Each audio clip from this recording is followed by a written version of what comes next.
Hello, guys, and welcome to my annual Christmas live Q&A. I was going to be a little bit delayed because my takeaway hasn't come yet. But I thought, you know what, I don't want to. I don't want to delay it anymore because I know 8 o'clock is a little bit late in the evening for some. So I thought I'd just come on now. I'll just eat my food later. I can just warm it up. No big dramas. So yes, this is one of my favorite traditions on the Car Obsession YouTube channel, the live Q&A. So let's get rid of that. So yes, this is an opportunity for me to talk nonsense for, well, pretty much however long you're willing to listen to me, which normally is surprisingly quite a long time. So yes, fire any questions that you may have at me, and I'll answer them to the best of my abilities. So it's going to take a bit of time for people to join. So yes, just before I get things going, as always, thank you for the support on the channel. I know the channel has been quite stop-starty this year, which isn't by design. It's just unfortunately just one of those things. Getting access to new cars is becoming more and more difficult. Manufacturers are becoming tighter and tighter with their press fleets, and therefore it means people like me have to. I was going to say pay the consequence. That's a little bit over dramatic, isn't it? But my point is that smaller YouTubers, I still class myself as a smaller YouTuber, although I'm approaching 20k subscribers, which is great. But yeah, I still class myself as a small YouTuber, and as such, getting hold of new cars is becoming more and more difficult by the month. RS says hello, hello to you as well.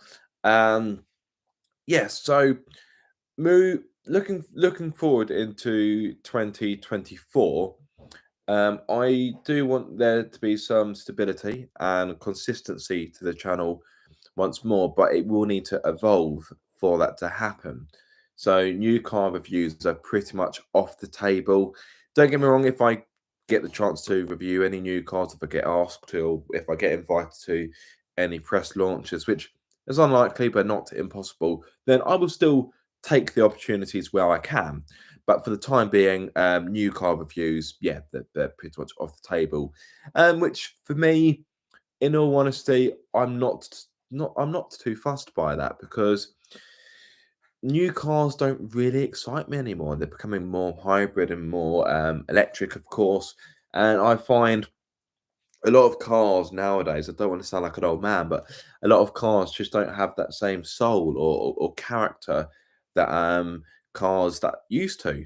And because of that, I don't really find myself getting excited over many new cars nowadays. And the new cars I am excited by, I can't get my hands on. A prime example, I suppose, is the new BMW M2. I would love to have a go in that, but yeah, I've not had access to a BMW car for a very long time. They've got quite a strict criteria. So am I a welder? No, I wish I was a welder because that would be very good. If I could weld, I would buy cheap, crappy MX5s, fix them up, then sell them on for, well, hopefully a profit. Um, but no, I'm not a welder, but I can see why you're asking, Steve. Well, look at my Christmas jumper. This is one of the best things I've ever bought. It says leak free New Year. Um, Here comes my starters. Thank you. I won't be eating the whole time that we're doing this because that would be rude, but I am hungry. Um, that smells nice. Yeah, I've been working on a car today, and I've not had lunch, so I'm very hungry. So drinking beer is probably not the best idea. But hey, it's Christmas. Steve Erland, hi mate, Merry Christmas to you as well.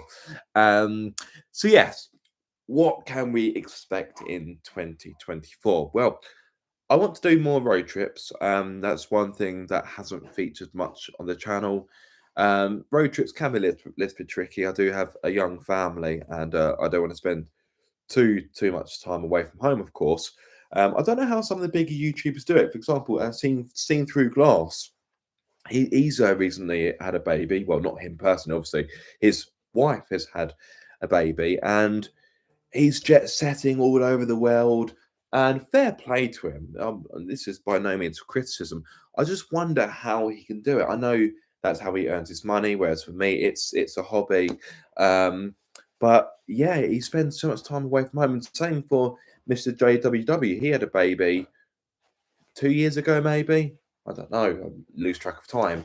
But it just makes you wonder how these big YouTubers that are jet setting all over the world, how they do it, because they must miss on so much of their child growing up. But that I'm not judging. It's just an observation. Just an observation. Um, right. RS. What happened to those two car guys and that MX-5? That will be addressed in due course. I don't remember. Did we reveal the MX-5? I think we must have done. It's been so long ago. Well, we must have done because how else would you know about it? Um, yeah, I don't want to say too much because we will be revealing more on the channel soon-ish, I promise. But yeah, in the end, that MX-5 was it seemed like a good prospect, but it wasn't. It didn't have a happy engine. So yeah, the engine in that yeah. Not good. But I won't say any more because we will talk about it in due course. In regards to those two car guys, it's difficult because Chris is a very busy person. I'm a very busy person, and to be honest with you, we just about struggle to look after our own YouTube channels. And one of my concerns when Chris proposed the joint channel. One of the concerns I had was whether we'd be able to keep it consistent enough and whether we'll be able to yeah, put out enough regular content to have some chance of growing the channel. And that has been a struggle, but we do want to try and kickstart it in the new year. The MX-5 has gone. We have got a replacement which believe it or not was cheaper than the MX-5 we bought, but somehow seems to be more reliable. Worked that one out. But no more said on that because I don't want to ruin any surprises. But yes, our cheap track day video, sorry, our cheap track day track car video will be coming to your screens fairly soon. As to when, I don't know. When is the next time you can expect something on my channel? Well, again, that's a tricky one to answer because I haven't got enough regular content at the moment to sustain putting out a video every week, and I don't want to fall into this situation where I'm putting out a video one week and then you don't know when my next video is going to be. So I'd much rather film a batch of content, bank it up, and then do a kind of soft relaunch of the channel early next year. When that'll be, I don't know because I'm really trying, guys, to communicate with owners to film their cars. And don't get me wrong, some owners are very forthcoming. Organizing a shoot with them is pretty straightforward. But on the other hand, I have had a fair few owners waste my time. Yeah, I've set up in recent times. I've set up 4 video shoots. Yes, 4 video shoots, and 4 of them just didn't happen. Don't get me wrong. One of the guys did tell me in advance that he wasn't able to do it because he ended up selling the car. But in fairness, I had to chase him up for him to tell me. If I hadn't chased him up, would he have told me? I don't know. The other 3 just stopped communicating with me, so which is great. I don't understand. If you don't want your car featured on the channel, fine. Yeah, I'm a grown man. I can take a no. So if you don't want to be on the channel, fine. But don't say yes and then just string me along. I'm sure they may have their reasons, but if they don't communicate with me, then how will I ever know? Um, do yeah. So just reading your comment, RS. When I do eventually get some owners to film their cars with. I don't want to just drive the cars. I want to do a kind of maybe like a little sit down interview with them. I think that'd be quite nice, something a little bit different, make it a bit more grown up as opposed to just me driving their car, just giggling like a school kid, and yeah, just something that's a bit not generic, but something that's been done by other YouTubers, and that's one of the reasons why I don't. In the past, I haven't really been that drawn towards filming owners' cars because I just feel that kind of thing has, it's been done quite a lot. People such as Living Life Fast, Officially Gassed, the list goes on. But one could argue that I do car reviews, and how many people are there doing car reviews? It's the same difference. Let's be honest. That garlic bread is shouting my name, so I know it's a bit rude to eat on camera, but It's cold is it cold? and hard. Oh well, I'm sure it's still tasty.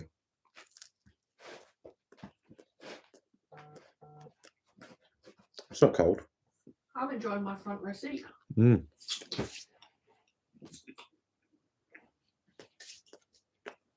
It's nice but quite greasy.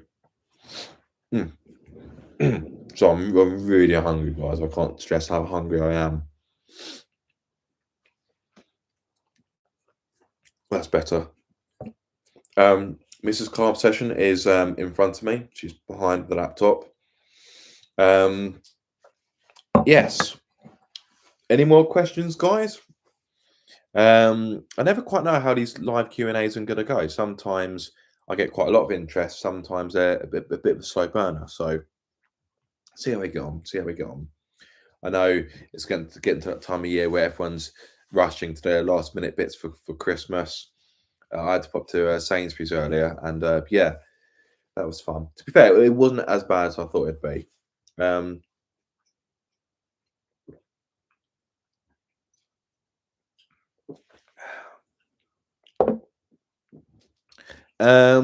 I guess you need spice or USP. It must be hard competing with other zillion car reviewers. Yeah, it is. It's really difficult to be different or unique. And I think when there's so many people on YouTube, just in general nowadays, it's a very saturated market. Trying to stand up for the crowd is difficult. So yeah, it is a tricky one. It's one that is something that that's come into my mind a few times. But Gavin Applethorne, are you excited to hit 20,000 subs, or has everything over the last year kind of deflated the milestone? That's a really good question, Gavin. It really is. And as much as I do want to be positive, it's Christmas time. It's all about spreading good cheer. If I'm honest, yeah, this hasn't been the greatest of years for the channel. So hitting 20k subscribers will feel a little bit bittersweet, but on the same hand, it should hopefully give me that motivation to keep cracking on and to keep moving forwards. Even taking small steps and even taking small steps forward is steps in the right direction. So if there's one car on your Christmas list, what would it be? That's from Mrs. Carb Session. That doesn't mean I'm buying it. That's a good question. I mean, the FL5 Civic Type R is definitely up there. That's why I married you. Yeah. And to be honest with you, that's that same answer. Pardon me, that same answer applies to Steve Berlin's question. What's your favorite car for 2023? I think it probably has to be the Honda Civic FL5 Type R. An amazing car, really, really is. What Honda have done with that car was taken what was great about the FK8 and just transformed it to another level. Well, I'll say transformed it. It's more of a refinement, isn't it? It's an evolution, not a revolution. But that's by no means a bad thing, because the FK8 was a great place to start with. I think one of the biggest problems with the FK8, well, not in my opinion, but some opinion, was the styling, of course. That was always going to be divisive. and the fact that you couldn't really custom the drive modes, whereas you can do that now in the new car. And yeah, it does make a difference. I think that's one thing that Honda should have done with the last car, and didn't. I think that's a bit of a drawback. Yeah, this does kind of look like chamois leather, doesn't it? But I promise you, it isn't.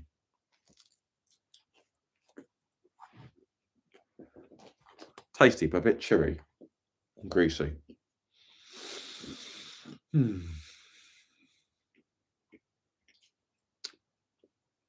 is chewy.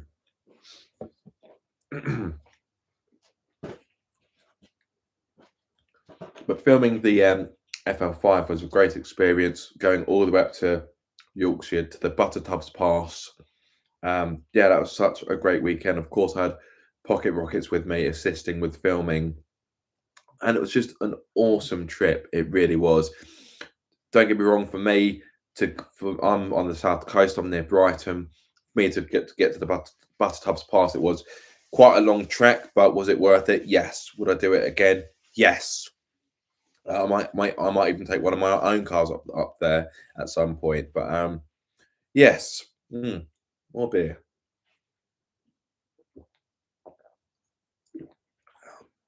Calm down, stomach. So I've actually been doing a bit of filming today, as it so happens. Apart from this, obviously. So yeah, I've bought a cheap car, the details of which are to be classified until further notice. So I gave it a service today, gave it a quick kind of health check. I don't want to go too mad with the health check side of things, because I actually want to take it to a specialist that knows the car more, so they can give it their appraisal. And I'm hoping that'll be something I can film for the channel. But yeah, it's a cheap car. It's very small, and that's all I'm going to say. Yeah, it's got a few things I need to do in it. The horn's not working, which I need discovered today, but that looks to be quite an easy fix. It's got a bit of a coolant leak. What else? I did fix the driver's side wiper arm, so that was good. Windscreen wiper arm, and that was good because it was loose. Front fog lights need addressing because they've got more corrosion inside them than I think an old shipwreck has. Yeah, there's a lot of crustiness in there. But yeah, all fun and games until someone gets hurt. Any more questions, guys? I'm surprised Pocket Rockets hasn't come on yet. Maybe he's busy working on our new improved track car, which, like I say, you'll get to see in due course. Actually, as it so happens, talking of track cars, in my area there was a Renault Clio RS 172, which had the 182 engine. The 182 engine and gearbox, and it looks pretty clean. It was 1,800 quid. I was really tempted, but I didn't. How's the career? What when you ask it, do you mean my YouTube one, which I wouldn't really call a career, or my actual day job? So for those of you that don't know, I work in a car repair garage, and yeah, I'll tell you what, that's been really busy as of late. We at the garage, we normally look forward to this time of year because we get time off. So we finished yesterday. Our day back is 2nd of January. But normally in December, things quieten down and things tend to wind down, and that hasn't happened this year. We've been really busy at the garage, and it's been non-stop. To the point where we're having people call us we're having phone calls yesterday for people wanting to get booked in, and we said, well, sorry, today is our last day and we're fully booked. And we've also got a technician off sick. One of our technicians has got COVID. It's completely wiped him out, so he hasn't been in since last week. So yeah, that's a little bit of a kicker because he's one of our most experienced technicians, but it's what it is. You can't really do much about it.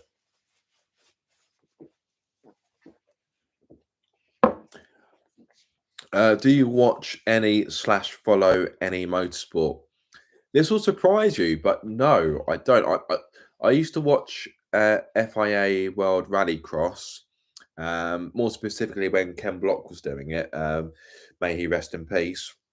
Still can't believe Ken Block has passed away. It's crazy. It's really mad. All the mad things he's done in cars, and then the way how he went was anyway. Yeah, so I was watching. I got into Rallycross when Ken Block was just going into it, and I really enjoyed it. But the coverage kept changing channels, and it was getting a little bit difficult to keep track of where it was being shown. I think in the end, I think the channel it moved to, I can't remember which it was, wasn't one I had. I wasn't subscribed to. I've got Sky and everything, and Sky is quite expensive. I've got a few add-ons, Sky Cinema, blah blah blah blah blah. And I thought, well, I don't want to pay an extra subscription when I'm paying for Netflix. Well, actually, Netflix is included in Sky nowadays, but I've also got Disney Plus and whatever. I didn't want to have to pay for another subscription service just to watch the Rallycross. So I kind of, well, I say kind of, I did not fall out of interest. I came out of sync with it. So if you ask me who's been winning the World Rallycross this season, I wouldn't have a Scooby, not a Scooby. Cut the cord. Don't know what you mean, RS.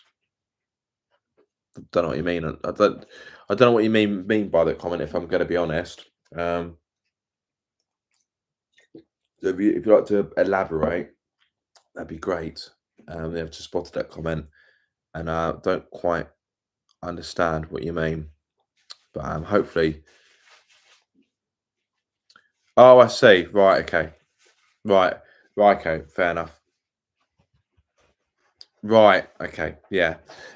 Sorry. When you said that comment, I thought, what do you mean? Right. Okay. That makes more sense. Yeah. There's quite a few people that are surprised that I don't watch Formula One, and I've spoken about this a few times. I tried to get back into it a few years ago. I say a few years ago, it's probably more like, I don't know, 5 or 6. And I always get asked the same question: what channel was I watching it on? Because at that point, it was being shown on either Sky or I want to say Channel 4. That might be wrong. And I found the commentary so dreary. I just couldn't watch it. It bored me to tears. And people go, "Oh, what were you watching?" I don't know which coverage I was watching. All I know, it was absolutely dreary. It was very boring, the commentary. And you think, how can you make Formula One boring? You've got these fantastic machines that have been engineered to death. Millions, billions are being spent on these wonderful machines, and it kind of gets ruined by lackluster inquiries. Lackluster. No, that wasn't the word. So I've just got distracted because there's a thing saying that some of you guys were going to see an ad shortly. I've just got rid of the ad. So you don't have to watch that. But you can watch me eat some garlic bread instead.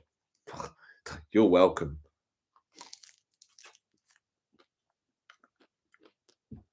Cold garlic bread. I think Ray's going to come and steal some.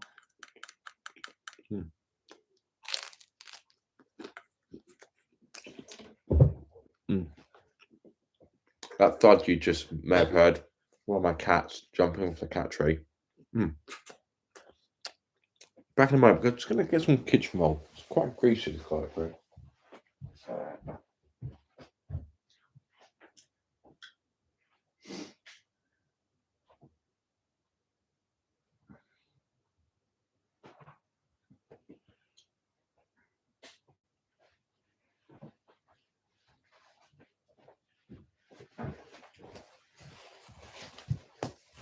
Oh, there we go. Now I've got one of the cats eyeing up my garlic bread. That's one thing I never thought I'd say on YouTube. A few more viewers. This is nice. Thank you for joining me. Merry Christmas.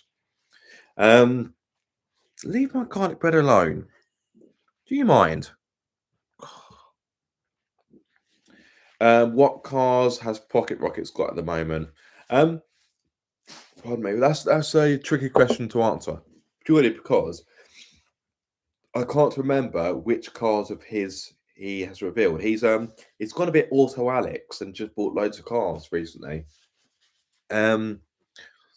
So he's revealed his Mark 6 Fiesta ST track day car. Let me look on his Instagram. Yeah, he's recently bought 3 cars, one of which is cat. One of which I know for a fact hasn't been. Will you leave my garlic bread alone? Okay, so he has revealed that. So he's got a BMW M140i, which I will drive at some point. But I actually saw Chris. No, everyone knows about that.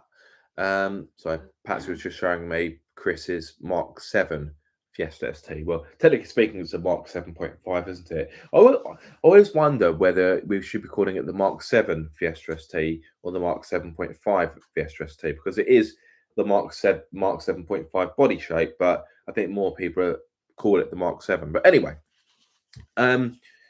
yeah. So I went up to Chris recently, and that's, I think the last time I saw him was, yeah, it was when we had bought the new track car. Yeah, that's the last time I saw him. And I was hoping to film the M140 on the same day, just so I had some content, but it's a bit too cold. It's rear-wheel drive, of course, and his one is quite powerful.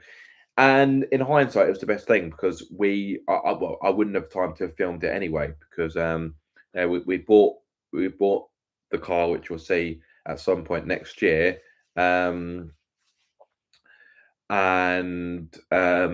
Yeah, actually, no, I'm not gonna reveal too much what happened on the day, because that'd be revealed in the video. But we bought it and then did a bit of work on it that day.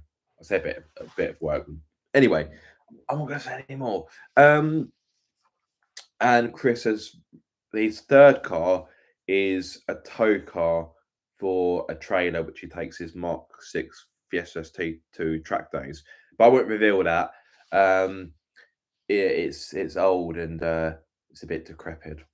But enough about Chris. I don't know why I said that. I'm older than Chris. Makes no sense. What car would you sell the Leon for? That's a tricky question, and it's funny because I keep going through cycles in which I look at what's on the market. So, for example, last week I saw what I believe would have been a Mark II, maybe the Mark III. It was a 2014, I think. So I think it would be Mark II facelift.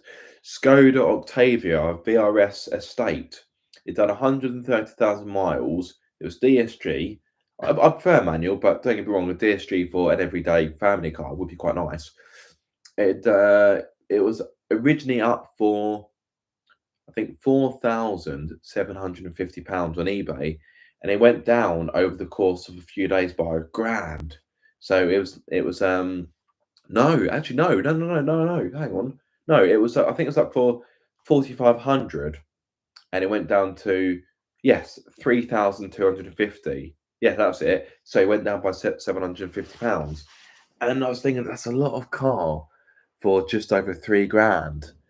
But the thing is, when it comes to selling Leo, my Leon, it's going to be difficult. It's quite a niche car, and I don't think I'll get the money back. Why not? I know for a fact I won't get the money back that I've spent on him. So I bought the car for, I think, 6,300.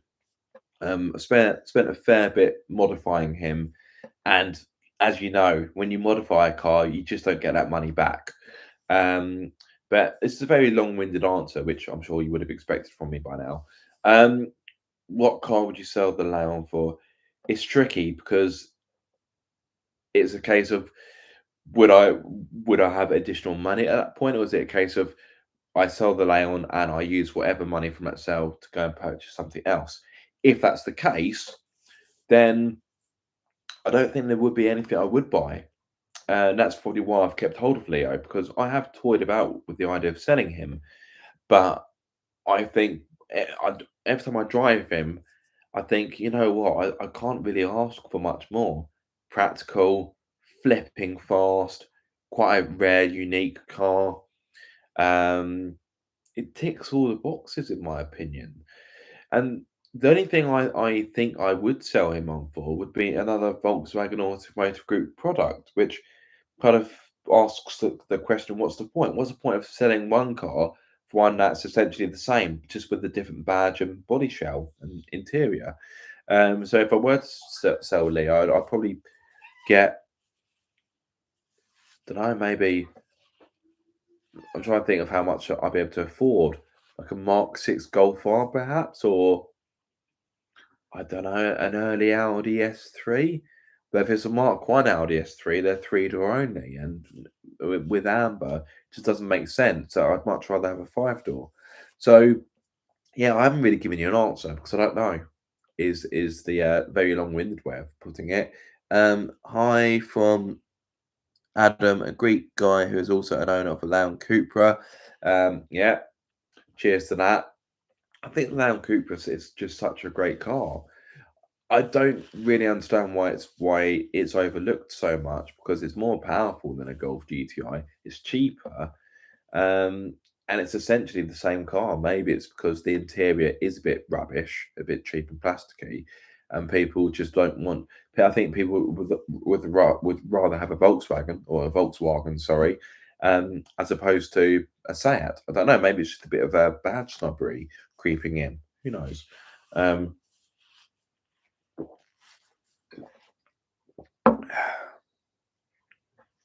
Yeah, I think the Land Coopers are a great car, and like I say, overrated. I need to take my watch off because the light is reflecting on the wall, and it's driving one of my cat's potty.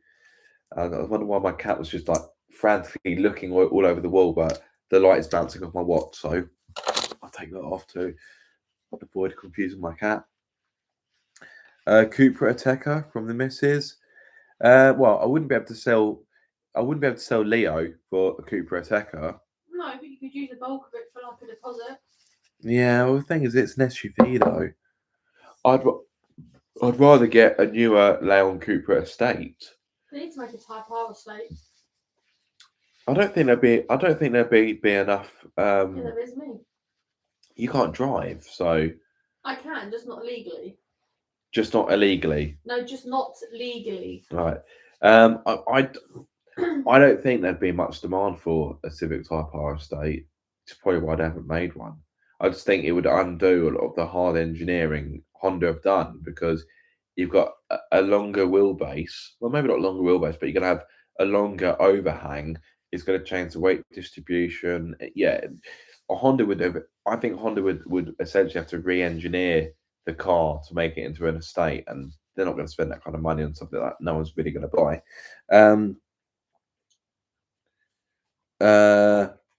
Do you ever think about selling all your cars and getting one real decent one instead? I mean, come on. I've already got two decent cars. Oh, that hurts. You got me right there. I get whoever's put that comment. I get where they're coming from. No is the answer to that, because that would involve. Oh, Ray's not happy about that. That would involve having to sell Monique, and I genuinely have got no interest in doing that. I actually drove Monique earlier, first time in a few days. Well, I actually drove Monique last week. So for my day job, no, I know you're not being funny, RS. It's no. I'm only joking. I'm not taking offence. I know exactly where you're coming from. But if I did that, I would have to sell Monique, and I don't want to do that. Very sentimental. Sentimental. Yeah. So I've just read the comment from Passion Plays. Yeah, I get where you're coming from, and it would make sense because Patsy doesn't drive, so I've got 2 cars and I'm the only driver. So yeah, I do get that. But on the same hand, I genuinely have no interest in selling Monique. I just couldn't do it. Um, to be fair, Monique, her insurance is next to nothing because Greenlight Insurance look after me. Um, well, I say that I don't get any preferential treatment. I just mean that as a customer, I just get a good deal. The insurance is next to nothing. The tax is next to nothing. She spends most of the time in the garage anyway. She's not being driven, so the fuel costs are next to nothing. So her running cost in the grand scheme of things is pretty low.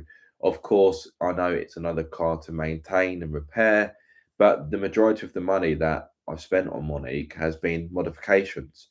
There's not actually, touch wood, there's not been much in the way of repair work, which is amazing, really. And again, I want to touch wood quite firmly. Giggity, said the vicar. Genuinely, she is the oldest car I've owned, yet she has been the most reliable. Now, that does probably have something to do with the fact that she's, out of all the cars I've ever owned, she's been the less driven, which will obviously help. But you get what I mean. What's your opinion on about electric cars? Don't get him started. You really don't want to get me started on that. I've spoken about electric cars quite a lot on my Q&As, and it's normally a topic which I have quite a strong opinion on. They're not for me. I think it's the easiest way I can put it. And I do have to be somewhat careful about what I say because the garage I work for, we actually have a dedicated arm of the business that deals with electric cars. This year, we opened up a dedicated electric vehicle site just down the road. So when customers come in to us talk about electric cars, at the back of my mind, I always have to be careful about what I say because I don't want to put prospective customers off electric cars for obvious reasons for business sense. But yeah, they're not for me. I've driven quite a few. I've tried to view them with an open mind, but I just think I think synthetic fuels is the better way to go. But there will be a lot of debate on that because from the research I've done, the amount of energy it uses to create synthetic fuels is still more than EVs. But I know EVs, you've got to make the batteries, and once the batteries are done, you can't really recycle them. And yeah, making an electric car isn't a clean green business. I know some manufacturers try to bring down the carbon footprint, but yeah, an electric car may be zero emissions when you drive it, but it's not zero emissions to build it or indeed to dispose of it. But that's my 2 cents. And from experience, I've seen how quickly some of those batteries can degrade. We've had customers calling us with their Nissan Leafs and various other electric vehicles looking for. Oh God, maybe jump. One of the cats is in the tunnel. Yeah, anyway. Yeah, I've seen customers that have had their EVs for only a few years, but enough to be outside the warranty period, of course. And the range has fallen down so much. And it's crazy because you think, hang on, this is meant to be the future of motoring. So, prime example, at work, we have a Nissan Leaf loan car. So, our electric customers, if they need a loan car whilst their car's in with us, we can offer them a Nissan Leaf. That is that's almost 3 years old. When we got it on a full charge, I think it would normally give, I want to say 160, 170 miles of range, which that in itself is a bit pathetic. Now, when the car's fully charged, I think it offers somewhere in the region of 135, 140. So over the course of almost 3 years, it's lost its range by about 30 miles. Don't get me wrong, 30 miles isn't much, but when you've started off with a range that I think from memory was about 170 or so, that's a fair fraction, that's a fair percentage of the range it's lost. Whereas conversely, a petrol or diesel car that's almost 3 years old, well, it wouldn't have lost that range, would it? Because it just wouldn't. Anyway, like I say, I could talk about electric cars for a long time. My knowledge on them and the industry is it can only go so far. I can only really speak from my own experience and also from my own experience testing them, and also I say working with them, but working in a car repair garage that repairs them. And let me tell you this: the repairs for electric vehicles are not cheap. It's all good and well. EV owners going, "Oh, well, they're cheaper to maintain." They are, but the moment you have a problem with it, they are flipping expensive. What are you getting, Patsy, for Christmas? I can't tell. I can't tell you. She's sat right in front of me. I can't tell you. Um, she's getting sweet FL though. That's what she's getting.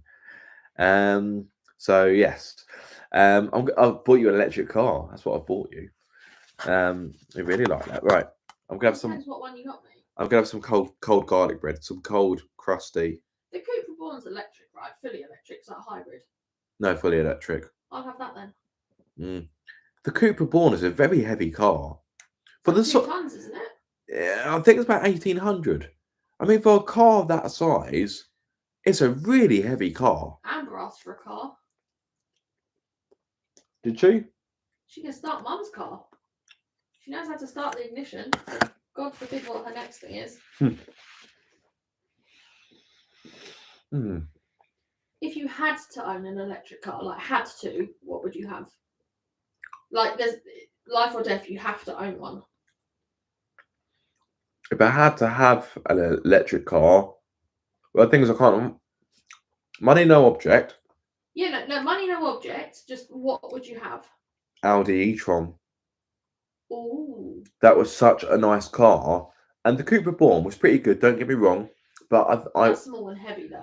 But the Audi e-tron was I'd say truly hand and heart was probably the first EV where I thought, you know what, if I had to drive this for the rest of my life, I think I could come to terms with that. Steve Berland, I have seen your question. Bear with me. Food beckons. Oh, I'll finish my drink. Is that nice? Can I try a bit? Is there any left? No, of course there isn't. Can I lick the lid? There's a bit of residue. Pat's got a passion fruit martini. And it smells good. It is. That's quite nice. Shame it's gone. What do you think of the eventual pay as you drive and doing away with road tax / ULEZ charges? I haven't really looked into it that much, if I'm going to be honest. I mean, the government is always changing their mind about what they want to do. For example, once upon a time, diesel was all the rage. Everyone, go out and buy a diesel. Tell your neighbours, go and get a diesel. Whereas nowadays, diesel is the fuel of Satan. So, yeah, I always think that the government has got some kind of agenda. I don't want to sound like a conspiracy theorist, but yeah, it makes you think they're just doing it to please them. But I don't know. I mean, the pay as you drive thing, I just think it's got the potential to be unfair. If you've got people that do a lot of mileage for their work, surely they're going to be penalised for it. But I don't know. I could be wrong. I don't know the ins and outs of it. Is the honest thing, because I see it. I see it sometimes on my news feed. I go scroll, because yeah, it's exactly that. Yeah, I yawn like Patsy just did. No, that's because I've had a 3-year-old running me ragged all day. Yeah, I don't know. The government is always changing their mind, but I just think the whole ULEZ thing is a bit of a farce. And I'm glad I don't live in South London anymore, because for those of you who don't know, for the majority of my life, I was a South Londoner, mate. You know what I mean? We don't all speak like that. What's that? We don't all speak like that. No. And I still have family in South London. Family I'll be seeing on Christmas Day, in fact. And I do.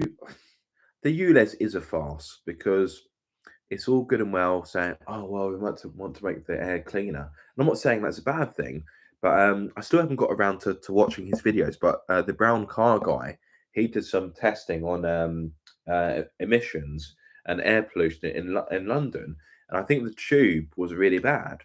So it's like, hang on a minute, you want to improve air quality with cars, but that tube, you're not gonna, no, okay, yeah. I personally think it's just a money making exercise, and it may seem like quite a closed minded way of looking at it, but it probably is. And the other reason why I think ULEZ is a farce is because I feel sorry for some people, because there's some people that they don't have the money to go out and just buy a new car or a newer car to replace their old, somewhat dirty car. Prime example, the the track car that me and Chris bought, the reason why the guy was selling it was because he lives pretty much right just within the boundaries of ULEZ, and the car wasn't ULEZ compliant. Therefore, it forced his hand. He owned the car 13 years. I kind of felt bad buying the car off him, but obviously it was his decision to put it up for sale. Yeah, I think I personally think ULEZ is nonsense, if you ask me. I think there's probably a better way of doing it. I don't know. I know obviously you can still drive a non-ULEZ car, a non-ULEZ compliant car in London, but you have to pay, I think, was it £12.50 a day. So obviously people do have the choice. Let's skip the ads for you guys. So yeah, I suppose Sadiq Khan isn't holding people at gunpoint saying you must buy a new car, but to some people in London, it probably feels that way.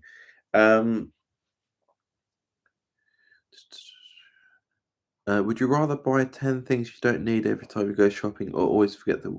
What a random question. Oh, I like that. Read that again. Would you rather buy 10 things you don't need every time you go shopping, or always forget the one thing you need when you do go shopping? That's me all the time, isn't it? I mean, that's easy, surely. 10 things you don't need. There's nothing more annoying than, I always did it earlier, in fact. But I do it all the time. I So- go in for one thing, come out with about 20. So I went to Sainsbury's because I had to get a bottle of port for my dad's father-in-law, and Pat said, "Oh, by the way, can you get some more wrapping paper?" I did the round, so I bought some alcohol for Christmas Day. You say it's expensive. It depends what you're buying. If you're buying 10 Mars bars, then no. If you're buying, They're like over £1 now. if you're buying 10 bottles of the finest champagne, yeah, it is going to get a bit pricey. Yeah, so Pat said, "Oh, can you also grab wrapping paper as well?" So I went around the supermarket. Thought, "Oh, we need some more chips. Get some more chips. Oh, we need some more cereal. Yeah, we need some more porridge." You got some more cereal? Yeah. Oh. And I was like, "Oh, that alcohol's on offer. Okay, lovely." And then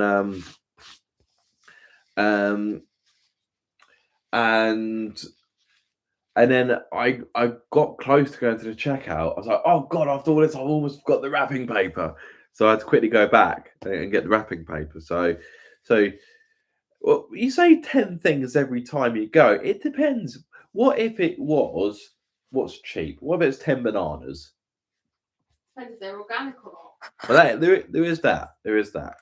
But I do that all the time. I go on my lunch break, I go in to get a bottle of drink, and I end up buying like stuff for Amber and fruit, and then snacks, and then some chocolate for the office, and then nothing more annoying than going out to buy something and forgetting what you went out for. Waste of time. I do that all the time, though. Mm. It's like I forgot to ask you to get cat food earlier. Yeah. That annoyed me. I'm not gonna lie, because now we've got to go to a supermarket again tomorrow on Christmas Eve, and all that just for cat food. You're not going to starve them, are you? Well, they just eat each other.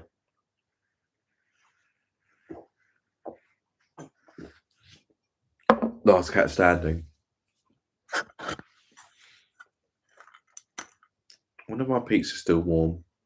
No. It wasn't even warm when it turned up.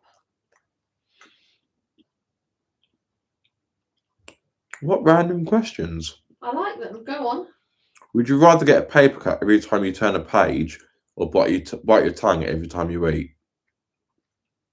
No, I'd rather get a paper cut. Really?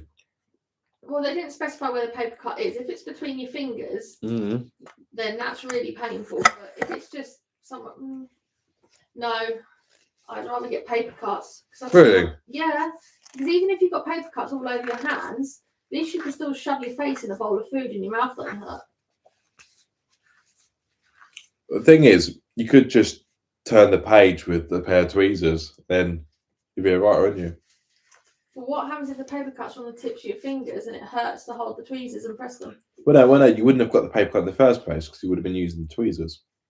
You can turn your page. You can turn a page. You've gone too in depth into this. You can turn a page without using your fingers, but you can't eat food without using your mouth. So yeah, paper cut. Well, no, I wouldn't get the paper cuts.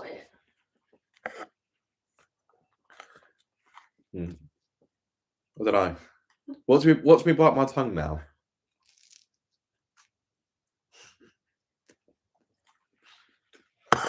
If I do, it's all your fault. Well, that's your fault for talking with your food in your mouth. Look, I'm hungry.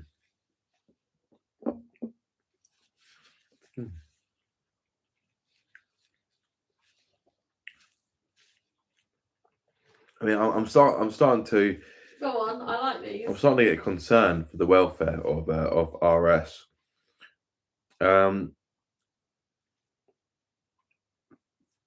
Would you rather walk to work in heels or drive to work in reverse? Aaron's very good at walking in heels. Am I now? What is it? Walk to work in heels or drive in reverse? Well, to be fair, you'd be quite good at driving in reverse because you just have to. It's quite difficult to drive in reverse. I know, but you've got quite a few bends. You need to get out of our drive, then down the bottom of the road. Then you'd have to reverse. Oh God! Right hand down. To be fair, I've got such a short walk to work that walking in heels wouldn't be a problem. I'd love to see you try and walk, and I'd love you to try and find a pair of heels in your size. For the sake of a walk to work, that's about 5 minutes. So I think I would just about survive in heels. It'll probably be about 15-20 minutes in heels, especially down that road.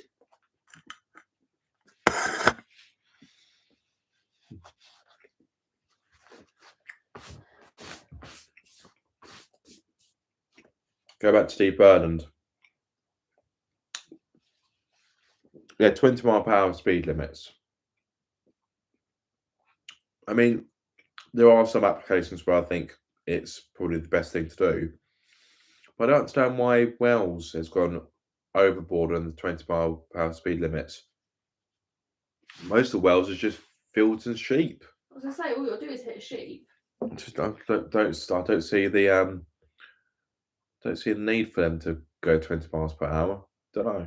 So I still think it's mad in Wales that you haven't got a some form of motorway connecting the south to the north. To drive from the south of Wales to the north of Wales, I think is something mad, but like 5 or 6 hours, because there's no motorway that connects the two. I still find it weird.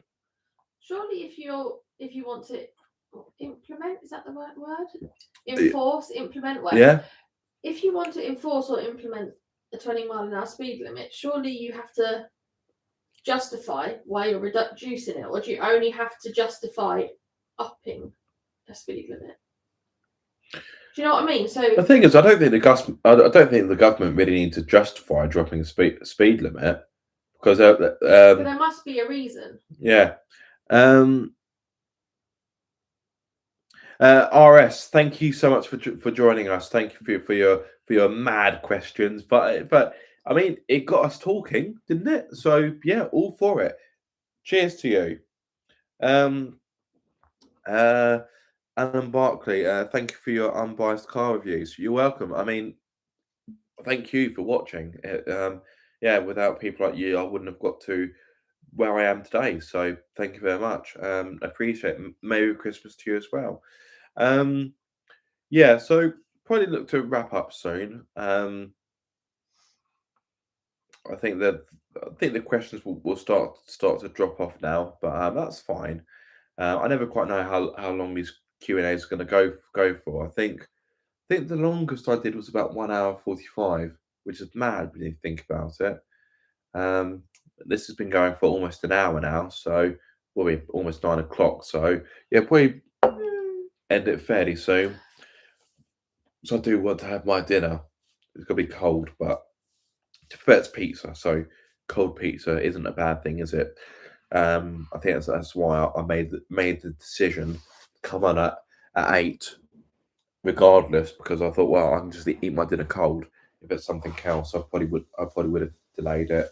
But yes, so I'll give it another minute or so, see what's going on. Oh, Ruby's come to say hello. Hi, Ruby. She pulled her bandage off. Has she? Yeah. So we got 2 cats, Ray and Ruby. Ruby broke her paw about a month or so ago. So yeah, she's been bandaged up for all this time, bless her. And She's going to pull her paw out of that in a minute. do you reckon? It's pretty much off. Yeah. I'll take it off. So we've had to spend a lot of money at the vets. Do you want to know how much it is nearly? Thankfully, the cats are insured, because not everyone insures cats. People will insure dogs, but not cats. Bit strange. But go on, how much have we spent on Ruby? So when I calculated it the other day before the visit that just happened, so it's going to roughly be just under £4,000. Yeah, that doesn't surprise me. Yeah, that's going to come off in a minute. It's people think car garages are expensive. It's nothing compared to vets. I think not the first time, but one of the first times that I picked Ruby up from the vets, they said, "Oh, that'd be 330, whatever it was." And all this was, well, I say all it was, I'm probably underplaying it, because Patsy, obviously you were involved in veterinary nursing a long time ago, but Ruby was sedated because she was a little bit too lively for them to do the bandage. So she was sedated, and they put a bandage on her. Well, originally a splint. I'm thinking 332 quid for that. As you know, and there's more to it. There's a fair bit more to it than that. And I actually said to this woman on the counter, to be fair, I was in quite a bad mood. I had a stressful day at work, having to do these runs to and from the vets before and after work was just adding to my stress. And she went, "Oh, there'll be 332 quid." I think it was more than that, actually, on that visit. And I looked at her completely deadpan. I went, "I'm in the wrong trade." I was wearing my Cedar Garage uniform. I was wearing my work uniform. I said to her, "I'm in the wrong trade," and she just looked at me. Yeah, that comment went down like a lead balloon. And then she said to me, "Oh, well, you don't have to go through insurance," because when I told her that we were going through insurance, she added on a £25 admin fee. That's standard across vets. That's cheap. I know, but that's cheap. It's just, yeah. And it's not just sedate and bandage. There's a lot more to it than that. But yeah, she's going to pull that bandage off soon. A lot of money. A lot of money. We could have brought about another 4 pedigree cats for that price. I could have bought another car. A good car. Let's say you have brought a car. Yeah, it's a bit of a crapper, isn't it? So what do I get to spend the same? What do I get to buy myself that you spent on that car? Well, I'm going to be selling that car at some point, aren't I? Yeah. I could get another tattoo and chop my arm off and sell it. But why would you do that? It's mental. Actually, I do need another tattoo. I haven't had one in ages.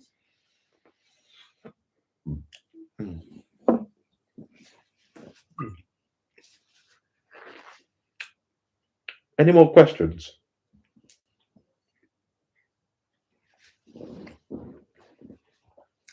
Steve Berland, same to you.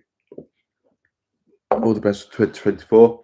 I hope it's a better year for the channel, because this year has made me a bit sad for Car Obsession. I will continue to move forwards. I think quite a lot of other YouTubers in this position would have just given up. And don't get me wrong, I've come close to it, but I don't want to just roll over. I would rather see a challenge and see a way of overcoming it. I'd say there's been probably a few occasions in my life where I've had a challenge and I've just made an excuse, and I don't want to do that with Car Obsession. I've put too much time into it. I wanna make it work. I do, but it's just tricky finding a way to make it work. But it's not impossible. It's not impossible.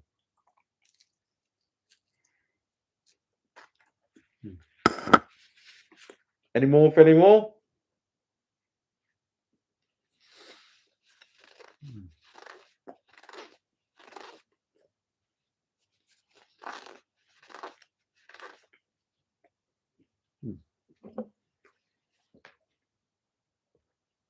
Right, well, we've been going for a little over an hour. I'd say the interest is drying up. To be fair, it's getting a bit late in the evening. It's getting close to Christmas. People want to get ready. I still haven't wrapped Patsy's presents. That's genuine. That's disgraceful. I might do it tomorrow night. It feels more magical to do it on Christmas Eve.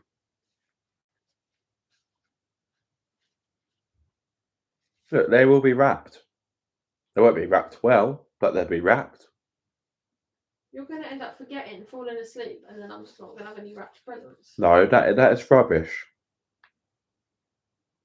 All right. I bet you 20 quid I won't forget. No. Exactly, because you know I won't. There we are. Because I want my 20 quid. Right. Okay, you lovely, lovely people. I think I'm going to call it time there. Normally what happens is I'm about to end and I get a question, which is by no means a bad thing. I like the questions. That's why I'm here. That's why it's a Q&A. Yeah, but I think now seems like a natural time to end. Organic, that's what I was looking for. Now feels like an organic time to end proceedings. As always, thank you so much for your support.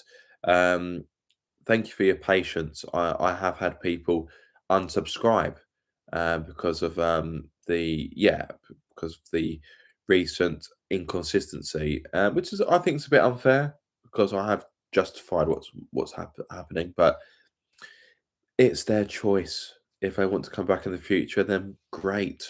I'm all for that. But yeah, thank you for your support. Thank you for your patience.